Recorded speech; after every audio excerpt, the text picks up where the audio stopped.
তখন দেখবেন এত জোরে কথা আমি পুরো সিনেমাতেই বলিনি, মানে ঘটনাটা পুরো উল্টে যাবে যখন সিনেমা হলে যাবে। না আসলে ও মজা করে বলে, সবসময় বলে শুরু থেকে, যখন থেকে দেখছি সিনেমার গল্প লিখে। আর এই সিনেমার গল্পটা আসলে হঠাৎ করে সে একটা সিনেমা দেখছে, দেখার পরে আমাকে বলতেছে আমি একটা সিনেমা দেখি, তার মাথায় একটা গল্প এখন ঘুরতেছে, কি করা যায়, আমি তোমাকে নেত্রী বানাবো, দেন সিনেমাটা করবো।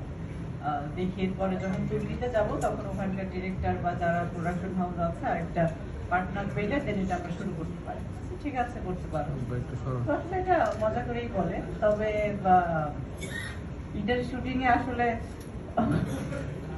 অনেক রকম, মানে কি বলবো, বুঝছেন তো যে উনি আমার বডিগার্ড, তো সেই হিসাবে আমি ম্যাডাম, আমার ম্যাডাম। আচ্ছা, আমরা এবার সেবাতে ফিরি। আমাদের সেবাতে বিজ্ঞাপনটি নির্মাণ করবেন, তার নাম হচ্ছে হিরো খান। একটু হিরো খান আর এদের অ্যাড এজেন্সি অ্যান্ড ব্রাদার